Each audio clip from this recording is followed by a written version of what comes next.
Eu quero andar como ele andou, pisar nas pegadas que ele deixou. Estamos estudando o livro de 2 Coríntios e nós paramos a semana passada no capítulo 12, quando Paulo ora para que Deus tirasse dele o espinho da carne que ele tinha. Era algo que o incomodava, e o que é importante desse texto não é o que era esse espinho na carne, mas sim a reação que ele teve em confiar em Deus e pedir que Deus tirasse, e a atitude que ele teve quando veio a resposta de Deus. A resposta de Deus falou o quê? Não. Isso é importante para a gente pensar, porque muitas vezes nós oramos, mas oramos ou pedimos ou vamos atrás para ser do jeito que a gente quer. E ele está mostrando para a gente o seguinte: nem sempre a resposta vai ser a que eu espero, mas com certeza vai ser a que é melhor para mim. E aí Paulo fala: então eu vou me gloriar na minha fraqueza, porque a graça do Senhor é melhor que tudo. A graça do Senhor é que me ajuda nas minhas dificuldades. O poder do Senhor se aperfeiçoa na minha fraqueza, porque quando eu sou fraco, então é que eu sou forte, porque eu confio em Deus. E aí Paulo, ele se rende à vontade de Deus, e ele chega ao ponto de dizer: por isso, de boa vontade, mais me gloriarei nas fraquezas, nas injúrias, nas perseguições por amor de Cristo. Ele sabe o que é melhor para mim, e eu me submeto àquilo que Deus tem para a minha vida. Então, pelo amor de Cristo, eu posso passar pelas dificuldades, eu posso sofrer as adversidades, eu posso passar pelas doenças, por causa do Senhor que me fortalece, por causa da sua graça que me ajuda dia após dia. Versículo 14. Eis que pela terceira vez estou pronto a ir ter convosco, e não vos serei pesado, pois não vou atrás dos vossos bens, mas procuro a vós outros. Não devem os filhos entesourar para os pais, mas os pais para os filhos. Ele fala o seguinte: eu não estou indo atrás de vocês, atrás dos bens de vocês. Eu quero vê-los, eu quero ajudá-los, eu quero aperfeiçoamento, eu quero a edificação da igreja. Eu não estou indo atrás de algum benefício que eu possa receber, a não ser o da comunhão de estar junto com vocês. Num tempo onde só se fala de dinheiro, você liga o rádio, liga a TV, vai um lugar, vai outro, só se fala de dinheiro, Paulo está deixando claro: eu não estou indo atrás dos bens materiais. E é interessante que ele usou 2 capítulos, que foi o 8 e o 9, para falar do quê? Da contribuição que se fazia necessário para aqueles que estavam passando por dificuldades na região da Judéia. Mas Paulo está dizendo: eu não estou indo atrás de vocês por interesse financeiro, eu quero o bem de vocês. Versículo 15, ele diz assim: eu de boa vontade me gastarei e ainda me deixarei gastar em prol da vossa alma. Se mais vos amo, serei menos amado? Ele fala o seguinte: eu quero me gastar em favor de vocês. Ou seja, ele estava disposto a fazer o que fosse necessário para que aquelas pessoas crescessem no Senhor e amadurecessem. Ele pagava o preço do desgaste físico, do desgaste emocional, porque ele queria ver o bem-estar daquelas pessoas. Ele não ia atrás de interesse, a não ser o crescimento e aperfeiçoamento daquelas pessoas. E aí ele fala: eu não fui atrás de interesse, não fui atrás de bens, como também aqueles que eu enviei, como Tito, também não o foram. Versículos 16 a 18. Pois seja assim, eu não vos fui pesado, porém, sendo astuto, vos prendi com dolo. Porventura vos explorei por intermédio de algum daqueles que vos enviei? Roguei a Tito e enviei com ele outro irmão. Porventura Tito vos explorou? Acaso não tendo andado no mesmo espírito? Não seguimos as mesmas pisadas? Ele fala assim: olha, eu não cobrei nada de vocês. Acabei prendendo vocês, não pelo dinheiro, não pelo interesse, pelo amor. Por mudar de mim, por deixar-me gastar, então criamos um laço. Tito também não foi atrás de interesse financeiro, não foi atrás dos bens de vocês, foi para se desgastar, para buscar o bem de vocês, o crescimento de vocês. Versículo 19. Há muito pensais que nos estamos desculpando convosco. Falamos em Cristo perante Deus, e tudo, ó amados, para a vossa edificação. Paulo está falando, gente, tudo que nós falamos, seja na primeira carta, seja agora na segunda, o objetivo é a vossa edificação, o vosso crescimento. Paulo não estava preocupado em ser popular. Quando precisou falar do pecado, ele falou. Quando precisou falar dos erros, ele falou. Quando precisou falar de, tem que reconciliar, tem que trazer aquela pessoa de volta, tem que restaurar, ele falou. Porque o objetivo não era se tornar popular no meio deles, mas que eles crescessem, para que eles amadurecessem, para que a igreja fosse edificada. Versos 20 e 21. Temo, pois, que, indo ter convosco, não vos encontre na forma que eu vos quero, e que também vós me acheis diferente do que esperáveis, e que haja entre vós contendas, invejas, iras, porfias, detrações, intrigas, orgulhos, tumulto, receio que, indo outra vez, o meu Deus me humilhe no meio de vós, e eu venha a chorar por muitos que outrora pecaram e não se arrependeram da impureza, da prostituição, da lascívia que cometeram.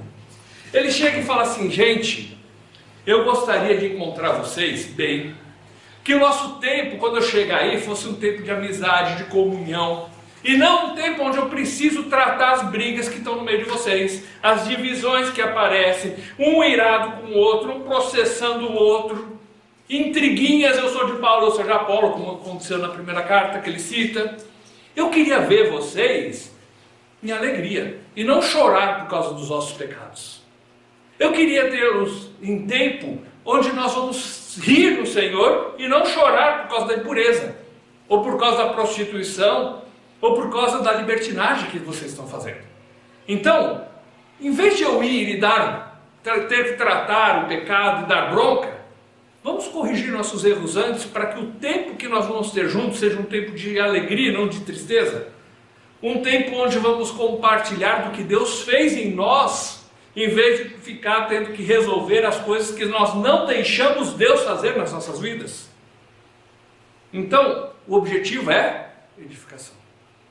É que aquelas pessoas pudessem aprender a conviver sem contenda, sem briga, sem um processando o outro, que pudessem viver uma vida de pureza e simplicidade diante de Deus.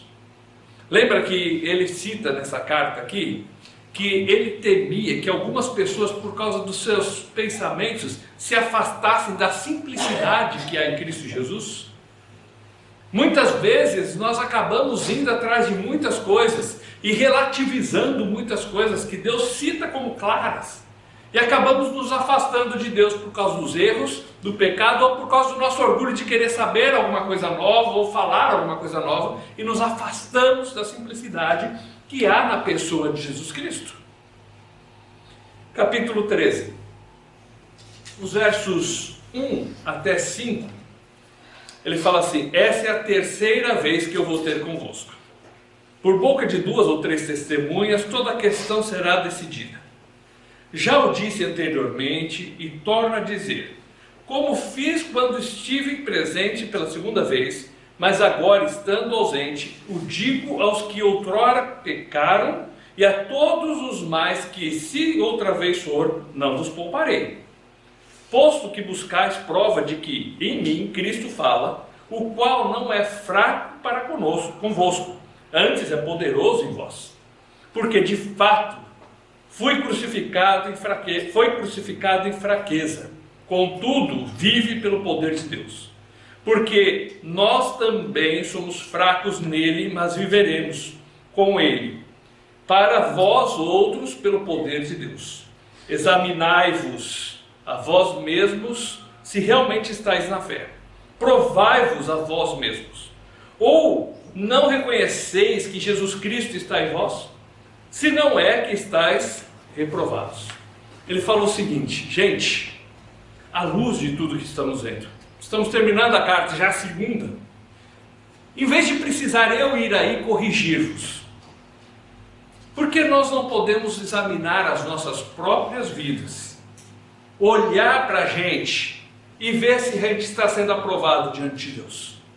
Será que a gente tem que pegar e esperar alguém vir para poder falar? Será que a gente não pode olhar no espelho e falar, puxa, eu preciso crescer nessa área. Deus me ajuda, eu preciso quebrar o meu orgulho. Deus me ajuda a perdoar aquela pessoa porque eu estou magoado com ela, eu estou chateado com o que ela fez comigo. Deus me ajuda a ter uma vida mais pura, a ter pensamentos melhores. Ou seja, é hora da gente olhar a nossa vida, à luz do que a Bíblia diz, à luz da vontade de Deus, examinar-nos, provar-nos, para sermos aprovados por Deus em vez de reprovados. Não está falando de perder salvação, está falando de aprovação diante de Deus. Está falando de Ele nos recompensar, de Ele nos abençoar, de Ele nos ajudar, ou de Ele nos recompensar na eternidade. Mas é interessante esse chamado a examinar-se. Às vezes a gente vai tocando a vida muito no automático e não para refletir lá no íntimo se realmente estamos agindo da forma correta. Às vezes nós olhamos, seja para o cônjuge, para um amigo, para um vizinho, e nós conseguimos olhar bastante os defeitos dele, mas nós não conseguimos olhar com a graça do que Deus pode estar fazendo na vida da pessoa. Nós às vezes conseguimos estender a mão para ajudar, dando uma ajuda financeira para alguém que está necessitado, mas não conseguimos estender a mão em amor, perdoando o erro que alguma pessoa fez ou tendo paciência com ela. E, de modo geral, ele termina a segunda carta chamando aquelas pessoas: examinem-se, olhe para você, olhe no espelho, olhe na palavra, use a palavra como reflexo para você ver, será que eu estou sendo aprovado diante de Deus? Existe um livro muito bom, e um curso muito bom, chamado Autoconfrontação. Ele trabalha as áreas da vida, e a ideia dele é o seguinte: você olha a sua vida e confronta a sua vida à luz do que a palavra de Deus diz. Vale a pena. Porque dói ver nossos erros? Dói. Mas é melhor nós corrigirmos eles do que continuar neles. Então Paulo chama: vamos nos examinar. Versículos 6 e 7. Mas espero reconheçais que não somos reprovados. Estamos orando a Deus para que não façais mal algum, não para que simplesmente pareçamos aprovados, mas que façais o bem, embora sejamos tidos como reprovados. Ele fala o seguinte: gente, às vezes vocês não têm por aprovado, por reprovado, porque vocês fazem à luz daquilo que vocês estão sentindo. Ou seja, os coríntios às vezes sentiam: poxa, Paulo está pegando pesado. E faziam o seu julgamento sobre Paulo à luz do que estavam sentindo, passando. Mas a gente tem que fazer o nosso julgamento à luz da verdade. Examinar-nos não à luz do que nós sentimos, mas à luz do que é real. Porque se for à luz do que eu estou sentindo, eu posso estar chateado com alguém, aí isso vai influenciar o meu julgamento sobre essa pessoa. Mas se é à luz da verdade, a verdade não muda. Os sentimentos mudam, mas a verdade nunca muda. E aí a pergunta é: estamos sendo aprovados ou reprovados diante de Deus? Examinar-se. Vamos colocar nossa vida no espelho. Vamos pensar como está sendo o nosso viver. Versículo 8 agora. Pode ler, por favor, Juliana. Porque nada podemos fazer contra a verdade, senão pela verdade. Ou seja, nada se pode fazer contra a verdade. Existe uma frase que diz assim: a verdade, ela se mantém em pé sozinha. Agora a mentira, toda hora você tem que estar escorando ela, inventando alguma coisa para encobrir. Ou seja, quando nós vamos olhar nossa vida, não à luz do que nós achamos, queremos, ou da imagem que queremos transmitir para as pessoas, mas à luz da verdade. O que realmente eu sou? Paulo, quando ele fala lá em Romanos, comparando a sua vida com o desejo dele de fazer a vontade de Deus, ele fala: mas eu sou um miserável, porque muitas vezes eu não consigo. É ser realista. Porque ele olhou para a verdade e falou: eu preciso da graça de Deus a cada dia. Porque sozinho eu não consigo. E aqui ele está chamando: nós precisamos de um momento de confrontar nossas vidas, de examinar, de nos sondar, ver o nosso coração e ver o que Deus está querendo de nós. À luz do que Paulo pensa? Não. Do que Apolo pensa? Não. Do que Pedro pensa? Não. À luz do que a palavra de Deus diz, à luz da verdade. Versículos 9 e 10 fala assim: porque nos regozijamos quando nós estamos fracos e vós fortes. E isso é o que pedimos, o vosso aperfeiçoamento. Portanto, escreva essas coisas estando ausente, para que, estando presente, não venha a usar de rigor, segundo a autoridade que o Senhor me conferiu para edificação e não para destruir. Paulo fala assim: olha gente, eu quero aperfeiçoamento de vocês. Eu prefiro ser tido por fraco para que vocês sejam fortes. Mas eu quero que vocês cresçam. Eu quero que vocês sejam aperfeiçoados. Eu quero que essa igreja seja edificada. Eu quero que ela se firme na verdade e não na mentira do engano. Eu quero que ela se firme no que Deus diz e não no que as pessoas querem. Eu quero que ela se firme naquilo que é certo e não nas coisas erradas que estavam praticando. Ou seja, gente, está na hora de crescer. Versículo 11. Quanto ao mais, irmãos, a Deus, aperfeiçoai-vos, consolai-vos, sede do mesmo parecer, vivei em paz, o Deus de amor e de paz estará convosco. Eu não vou comentar esse verso, porque eu vou comentar ele quando ele terminar, tá? E aí vocês vão entender por quê. Versos 12 e 13. Saudai-vos uns aos outros com ósculo santo. Todos os santos os saúdam. A graça do Senhor Jesus Cristo e o amor de Deus e a comunhão do Espírito Santo sejam com todos vós. Então ele fala assim: cumprimente-se com afeto. Naquela época era comum os homens se cumprimentarem com um beijo no rosto e as mulheres se cumprimentarem entre elas com um beijo no rosto. Na nossa cultura isso pode ficar um pouco estranho. Seja qual for a forma externa, o que ele está falando é o seguinte: meus irmãos, vocês que viveram divisão entre vocês, tenham um profundo afeto entre vocês, para que vocês possam se conhecer, se cumprimentar, ter o carinho um para com o outro, deixando as diferenças de lado, porque nós temos algo maior que é o Senhor, porque nós temos uma coisa maior que a verdade, e nós não vamos ficar presos ao que eu acho, que eu sinto, mas aquilo que Deus pede de mim. Então ele chama as pessoas a ter uma comunhão baseado no quê? Na graça e na paz do Senhor. A graça de Deus que nos alcançou, que nos deu a vida eterna, é estendida a nós como presente. E eu tenho que olhar para isso, em vez de ficar olhando para os defeitos, meu irmão. Porque eu também sou defeituoso, eu também recebi a graça, e nós dois precisamos da graça de Deus dia a dia. Então, vamos viver em comunhão. A comunhão do Espírito seja entre todos nós. O Espírito Santo habita em nós, e ele produz em nós da comunhão. Bom, estou devendo a explicação do verso 11. Aí ele começa assim: 4 advertências. Aperfeiçoai-vos, e o Deus de paz, de amor e de paz, estará convosco. Então, ele está dizendo o seguinte: primeira coisa, se queremos Deus trabalhando em nossas vidas, se queremos ver Deus produzindo algo maravilhoso em nós, nós temos que buscar o aperfeiçoamento, melhorar a cada dia, não nos acomodarmos com o que somos, mas examinar nossas vidas e procurar cada dia estar melhor. E aí a gente passa pelo livro. Quando fala de aperfeiçoai-vos, lembra que no capítulo 1 nós vimos que nós temos que viver neste mundo de modo sincero e em santidade.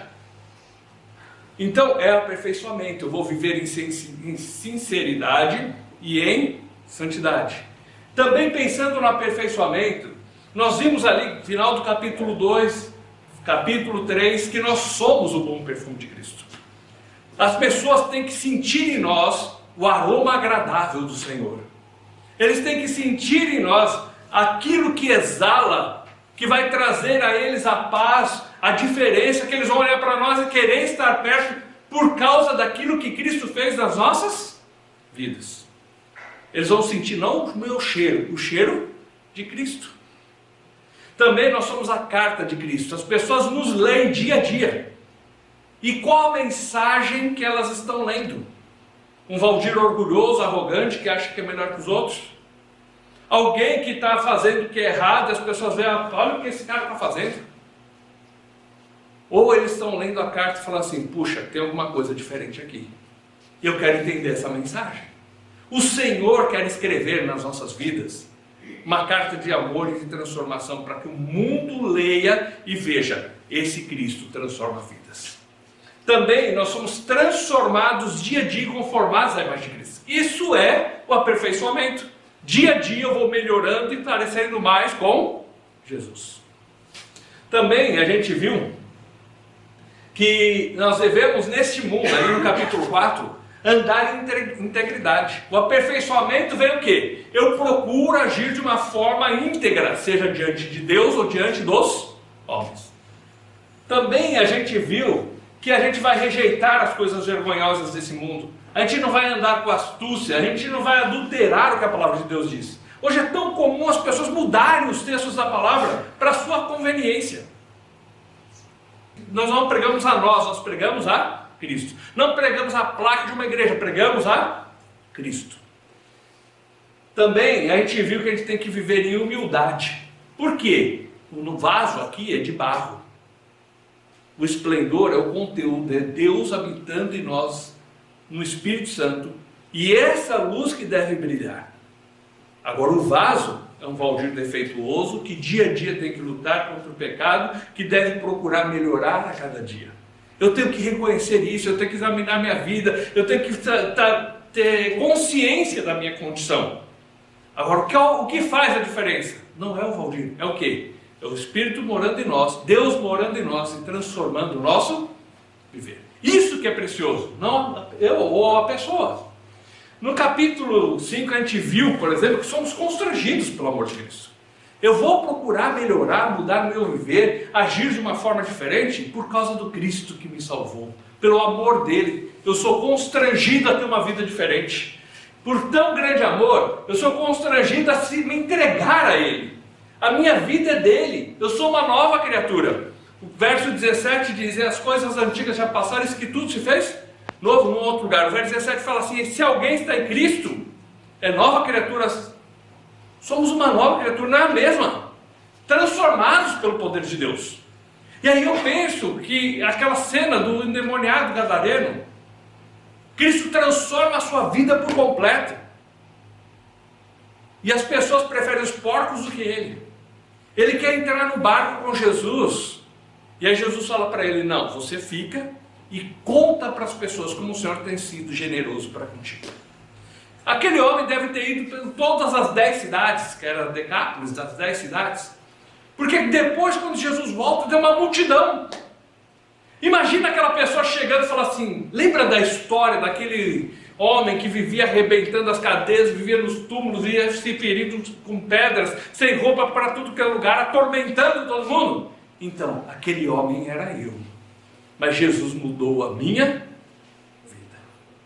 E é isso, nós somos uma nova criatura, não mais aquele criatura antiga que era ganancioso, que era arrogante, mas transformados pelo poder de Deus. O amor de Cristo também nos constrange, que nós temos uma mensagem, a mensagem de reconciliação. Nós estávamos separados de Deus, e Ele agora nos trouxe para perto da comunhão com Deus. Agora nós temos uma vida nova, onde temos amizade com Deus.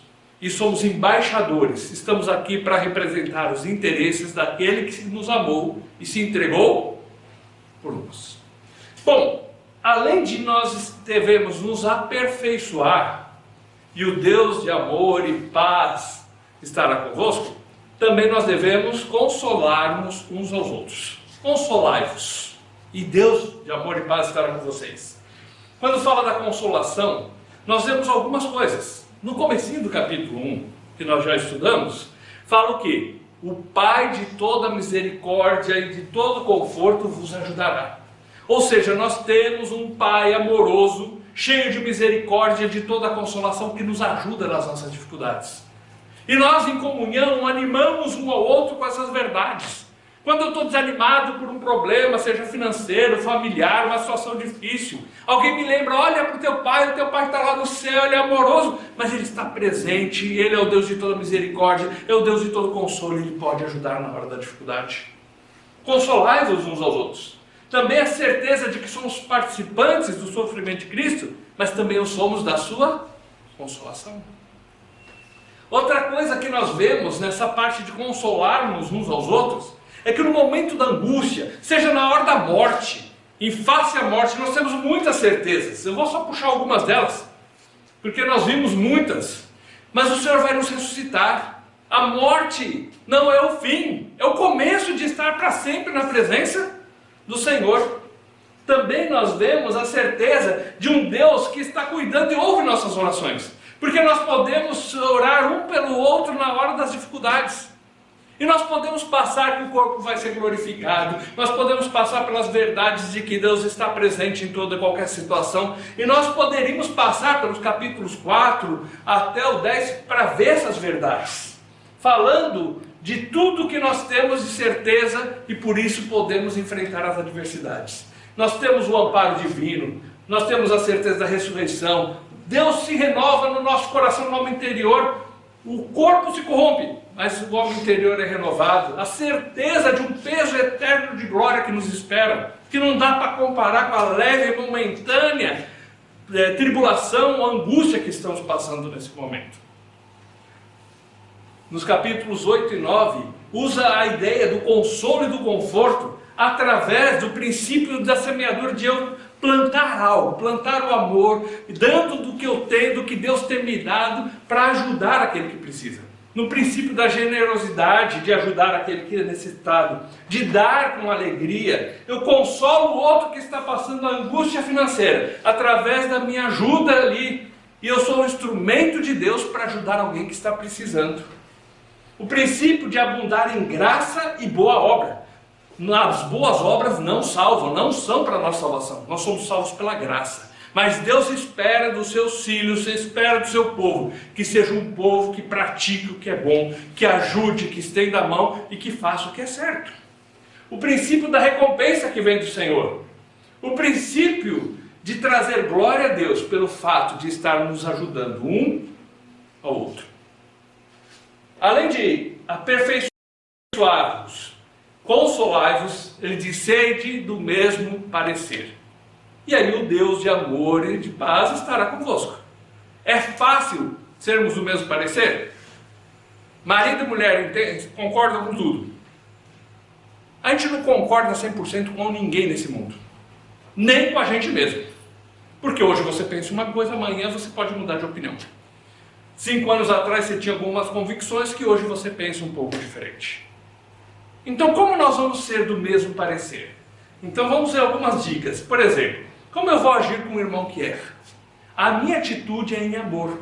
Ou seja, nós temos o mesmo parecer, nós seguimos a verdade, nós estendemos a mão em amor. Seja para ajudar financeiramente, mas seja para ajudar quando ele está no erro. Porque aquele que ama, ajuda e não deixa o outro permanecer no erro. Então, nós temos uma atitude de seguinte: eu não vou me conformar em ver alguém agindo errado e achar que isso é normal. Eu vou ajudar essa pessoa para que ela também seja aperfeiçoada. Então, nisso, nós crescemos em verdade. Às vezes precisa disciplina, sim. Dói a disciplina, sim. Mas ela produz a restauração. Então, quando nós olhamos com uma visão de corpo, nós vamos ter o mesmo parecer porque buscamos o mesmo objetivo, que é a restauração da pessoa quando erra. Que é o amor estendido para aquele que precisa. Seja qual for a situação, a necessidade às vezes é emocional, às vezes a necessidade é espiritual. Também nós vemos, no capítulo 10, por exemplo, que nós temos armas poderosas em Deus para destruir fortalezas, sofismas e altivez. Como que nós podemos pensar a mesma coisa? Tem que quebrar o orgulho. Porque o orgulho diz que eu sei mais ou eu tenho que ser melhor que o outro, não é assim? Então eu tenho que quebrar o meu orgulho. Como que eu quebro o orgulho? As armas poderosas em Deus pela verdade. Ela é capaz de quebrar fortaleza, pensamentos errados, sofismas, ideias que eu vou criando sobre as coisas e levar o meu pensamento de volta para a verdade em Cristo. Quebro o meu orgulho e eu posso então andar junto com outra pessoa, porque eu não acho que eu sou melhor que ele. Porque aquilo que eu penso não é importante, o que é importante é o que Deus pede de mim. Então eu tenho uma arma poderosa em Deus, porque Deus transforma a minha mente e quebra o meu orgulho, para que eu possa andar em comunhão com o meu irmão. Nós temos que aprender a levar todo o nosso pensamento cativo à obediência a Cristo. E aí que está a diferença. Se eu quero obedecer a Cristo, e se o meu pensamento está preso à obediência a Cristo, eu vou poder ter comunhão com o meu irmão do lado. Agora, quando eu sou orgulhoso, acho que sou melhor, ou acho que sou dono da verdade, acabou. Isso não vai funcionar. Então nós somos chamados a levar todo o pensamento cativo a Cristo e a abandonar a nossa insensatez. Porque quando eu me exalto a mim mesmo, eu estou sendo insensato ou tolo. Porque Deus nos chama à humildade. Eu não sou melhor que ninguém. Eu preciso da graça de Deus do mesmo jeito que o outro precisa da graça de Deus. Então nós podemos ter o mesmo parecer, porque nós estamos ligados à obediência a Cristo. A nossa mente escravizada, no bom sentido de escravizada, presa à obediência a Cristo. E se temos o mesmo objetivo de vida, podemos caminhar juntos. E, por último, fala, vivei em paz. É fácil? Depende, né? Não é tão fácil assim, não é tão simples. Mas se nós entendemos que nós somos cooperadores do corpo para fazer a vontade de Deus, como vimos no capítulo 6 e 7, que a obra que nós temos é urgente, o dia da salvação é hoje. Então nós vamos deixar de lado picuinhas, porque tem algo mais importante na frente. Não dá tempo para ficar discutindo e perdendo tempo com coisinhas, porque tem algo melhor que nos espera. A salvação, o dia é hoje, amanhã pode ser tarde demais para aquela outra pessoa. Então nós vamos nos unir, viver em paz, porque buscamos o mesmo objetivo. Vamos procurar nos aperfeiçoar na santidade por causa do temor do Senhor. Não vamos nos afastar da simplicidade que é em Cristo Jesus. Se eu vivo a simplicidade em Cristo, se eu vou buscar a verdade em Cristo, na simplicidade que é a verdade de Cristo, eu posso viver em paz. Muitas vezes as pessoas se afastam da simplicidade que é em Cristo Jesus por causa de querer, eu tive uma nova revelação. Eu descobri algo que nunca ninguém descobriu. Agora eu sou o dono da verdade. Só nós temos a única verdade. Isso tudo é se afastar da simplicidade que é em Cristo Jesus. Porque nós vamos fazer tal curso. É importante estudar. Eu estudo, eu tenho um monte de livro em casa.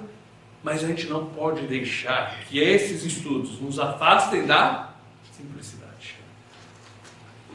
Também nós vamos buscar agradar a Deus e não as pessoas. Se eu procuro agradar a Deus e o outro procura agradar a Deus, nós vamos viver em paz ou não? Vamos. E ainda continua ali no 12 e no 13, nós vamos buscar a edificação do corpo e não a exaltação pessoal. Os problemas de relacionamento muitas vezes surgem porque eu quero me sobressair sobre o outro. Porque eu quero exaltar a mim mesmo. Eu quero criar o meu nome. Eu quero fazer a minha torre para fazer célebre o meu nome, como foi o Babel. E o Senhor está falando o seguinte: o que é importante é a edificação do corpo, não a exaltação de si. Lembra que Paulo corrigiu muitas coisas para que eles pudessem ser edificados. Mas ele não exaltava a si mesmo. Ele entendia o seu lugar como cooperador para fazer a vontade de Deus sendo executado, sendo cumprida na frente do seu, no meio do seu povo. Eu quero andar como Ele andou, pisar nas pegadas que Ele deixou. Eu quero olhar como Ele olhou, olhar sem maldade, com os olhos do amor. Eu quero viver como Ele aqui, com os olhos nos céus e as mãos a servir.